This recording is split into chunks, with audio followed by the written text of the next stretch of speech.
Cleopatra. This is the production that became the definition of a runaway movie before the phrase even existed, and it nearly took down an entire Hollywood studio. Filming on Cleopatra began in London in September of 1960, with an initial budget reported somewhere between $2 and $5 million. Then, Elizabeth Taylor almost died. She contracted pneumonia, required an emergency tracheotomy, and the London shoot was abandoned outright. 20th Century Fox restarted the entire production in Rome under director Joseph L. Mankiewicz, which meant rebuilding every set, every costume, and every prop from scratch. By the time the film actually reached theaters in 1963, the combined production and marketing cost had reached roughly $44 million, the equivalent of over $400 million today. Taylor's deal was $1 million plus 10% of the gross, and her total take landed near $7 million. The on-set affair between Taylor and Richard Burton, both married to other people at the time, became a global tabloid story that delayed production further. The film grossed about $57.8 million on first release, technically the highest-grossing movie of 1963, but the costs were so enormous it barely broke even. To stay solvent, Fox sold roughly 260 acres of its Los Angeles backlot. That land is now the office and residential complex called Century City. Studio head Spiros Skouras was forced out, and the film effectively ended the era of the giant historical Hollywood epic. Cleopatra is patient zero for the modern budget disaster. Every story about a runaway production for the next 60 years gets compared to this one. Cutthroat Island. This is the only film in history that holds a Guinness World Record for biggest box office loss, and it took an entire production company down with it. Cutthroat Island had a reported production budget somewhere between $92 and $98 million, with some sources placing it as high as $115. It was directed by Rennie Harlin and starred his then-wife, Geena Davis, as the lead pirate. Multiple male leads dropped out before shooting started. Michael Douglas reportedly refused to be second billed to Davis. The Carolco production company, the indie powerhouse behind Terminator 2 and Total Recall, was already in deep financial trouble and desperately needed a hit. They did not get one. Carolco filed for bankruptcy in November of 1995, 6 weeks before the film even reached theaters. Cutthroat Island grossed about $10 million domestically and $6 million internationally, for a worldwide total near $16 million. Both Harlin and Davis later said publicly that they had begged Carolco to let them out of the project before shooting. The flop effectively ended Geena Davis's run as a leading action star. This is the cleanest example on this list of a movie literally killing its studio mid-production. And because the bankruptcy filing forced everything into the public record, the autopsy is unusually well documented. The Lone Ranger. Disney shut down this production once, brought it back, and still lost more money on it than almost any other movie they have ever made. In August of 2011, the budget for The Lone Ranger had ballooned to roughly $250 million, and Disney halted pre-production entirely. The project only restarted after star Johnny Depp, director Gore Verbinski, and producer Jerry Bruckheimer all agreed to cut their salaries and shrink the budget down to about $215 million. The reduced budget did not hold. Final production costs climbed right back to between $225 and $250 million, with marketing adding another $150 million on top. The film grossed about $260 million worldwide. Disney's chief financial officer, Jay Rasulo, announced a write-down of up to $190 million in fiscal year 2013. Studio president Alan Bergman later confirmed publicly in 2014 that the company had lost roughly the reported amounts on The Lone Ranger and John Carter combined. This is the rare case where you can watch a studio try to course correct in real time, fail, and still take a 9-figure hit. The Bruckheimer-Depp-Verbinski Pirates team had been Disney's safest bet, which is what made the loss so shocking. Jaws. Most movies that go this far over their original budget become punchlines. This one became the very first summer blockbuster.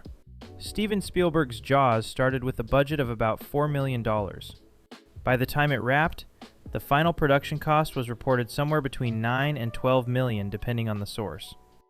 The schedule was supposed to be 55 days of shooting, and it stretched to 159 days, running from May through October of 1974.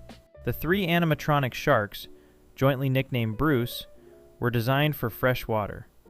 In salt water, they corroded constantly. The mechanical failures forced Spielberg to imply the shark rather than show it, which became the film's signature suspense technique. Released June 20th, 1975, it grossed over $470 million worldwide. By the way, if you're liking what you're watching, I make content like this regularly. I'd really appreciate a subscribe. Thanks. Apocalypse Now. Francis Ford Coppola mortgaged his house, his vineyard, and his future earnings to finish a movie that doubled its budget and nearly killed its lead actor.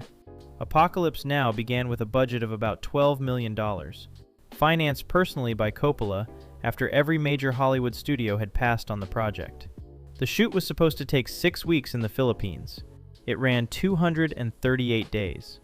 2 months into filming, Typhoon Olga destroyed most of the sets, forcing a 3-month production shutdown in May of 1976. Coppola flew back to San Francisco with 90 hours of rushes and only 8 minutes of usable cut footage. Then it got worse. In March of 1977, lead actor Martin Sheen suffered a heart attack on set at age 36, which he later attributed directly to the stress of the shoot.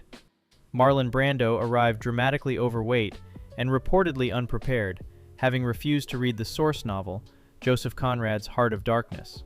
The Philippine military, which had loaned helicopters and pilots for the famous Valkyrie sequence, sometimes pulled them mid-scene to fight an actual, ongoing insurgency. Final production cost reached between $25 and $31 million, more than double the original budget. Coppola's loan from United Artists climbed past $10 million during the production.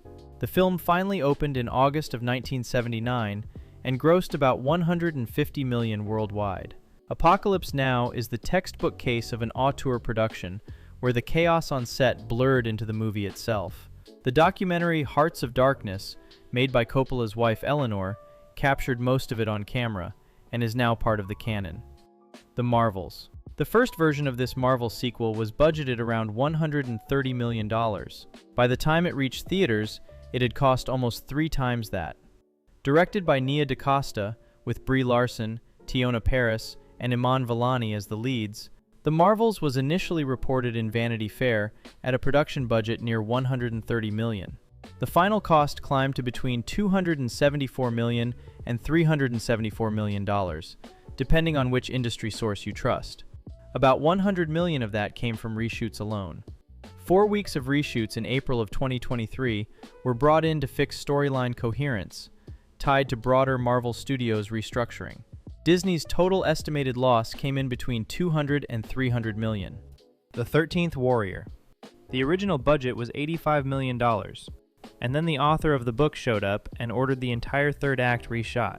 The 13th Warrior, adapted from Michael Crichton's novel, Eaters of the Dead, was directed by die-hard filmmaker John McTiernan and starred Antonio Banderas. The initial budget of about $85 million had already grown past $100 million by the time principal photography wrapped. Then the test screenings went badly. Crichton himself stepped in and directed extensive uncredited reshoots. He replaced the original Graham Revell score with a new one by Jerry Goldsmith, which meant recutting many scenes to match the new music. The final, all-in cost is widely reported between $160 and $200 million, depending on whether marketing is included. The film returned about $61.7 million worldwide. Touchstone Pictures, the Disney label that financed it, took an estimated loss of between $70 and $130 million. The film essentially ended Crichton's career as a hands-on filmmaker. This is the reshoot spiral at its purest, an author taking over the film of his own book, doubling the budget, and still failing. It's also a cautionary tale about giving novelists final cut. Titanic. This production went 75% over its original budget and almost got its director fired, but it became the highest-grossing movie ever made up to that point. James Cameron's Titanic started with a budget between $100 and $110 million. Cameron himself has confirmed the final production cost at approximately $200 million, a 75% overrun. The shooting schedule grew from 138 days to 160. The financial pressure got so bad that 20th Century Fox brought in Paramount Pictures in May of 1996 to share the risk. Paramount contributed $65 million in exchange for domestic distribution rights. Cameron forfeited his $8 million director's fee and his share of initial gross profits to keep the studios from cutting the film down. Fox's then CEO, Peter Chernin, was privately preparing for a $55 million loss. Then, Titanic opened in December of 1997 and eventually grossed $2.264 billion worldwide. This is the opposite outcome of the same budget overrun process. The reason it pays off here and crashes everywhere else on this list is partly the auteur, partly the marketing campaign, and partly the cultural moment. 47 Ronin. Universal pulled this movie away from its first-time director, hired editors to take it over, and the budget still climbed to $225 million. The Keanu Reeves samurai film, directed by commercial filmmaker Carl Rinch in his feature debut, started with a reported budget of $175 million. After extensive reshoots, the final budget ballooned to roughly $225 million. Universal removed Rinch from the edit entirely and brought in studio editors to recut the film themselves. Released on Christmas Day of 2013, it opened to under $20 million over the opening weekend. Universal took an estimated loss of between $120 and $175 million. Waterworld.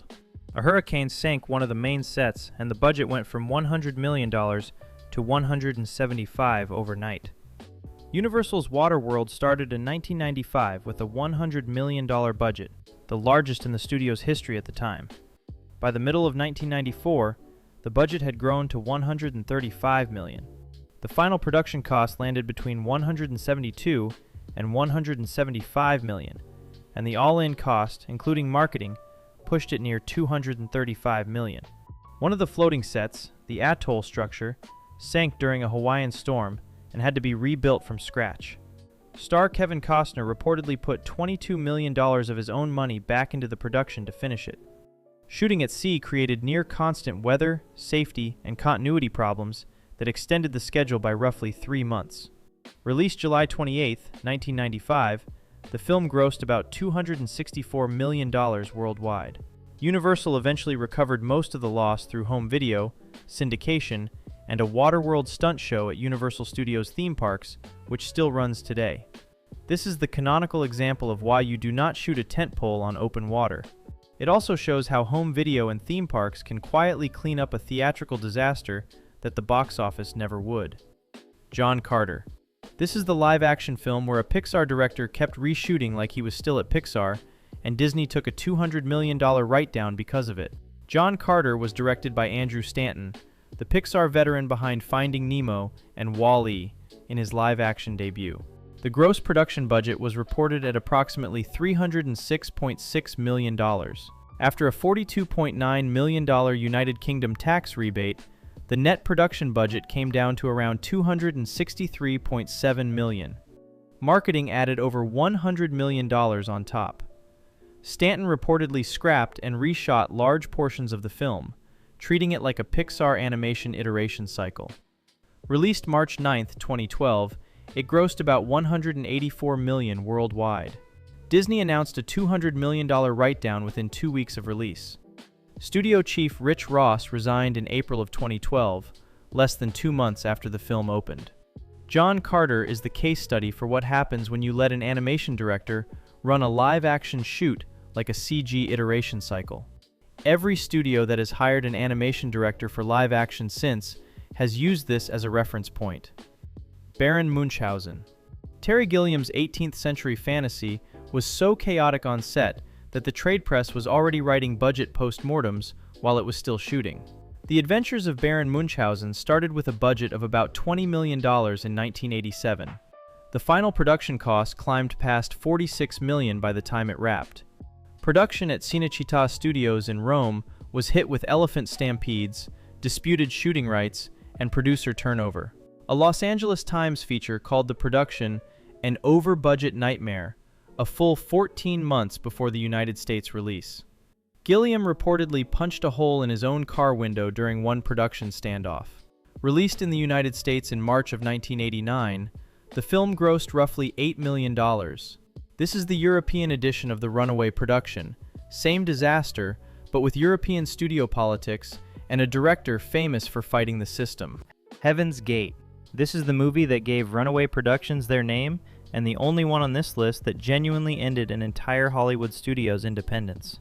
Director Michael Cimino made Heaven's Gate fresh off winning Best Picture and Best Director for The Deer Hunter in 1978. United Artists gave him an initial budget of $11.6 million, and Cimino himself claimed he could deliver the film for $7.5 million.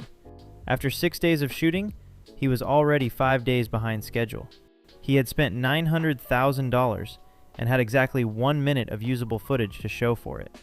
Cimino's perfectionism became legendary. He insisted on extreme period authenticity, rebuilding a full Wyoming town set and reshooting entire sequences over small inaccuracies. The infamous roller skating sequence reportedly took 5 days and consumed most of a week's budget on its own. Final production costs reached approximately $44 million, nearly 4 times the original. Cimino's original work print ran 5 hours and 25 minutes. He trimmed it down to a 3-hour, 39-minute theatrical cut for the New York premiere on November 19, 1980. The reviews were universally hostile.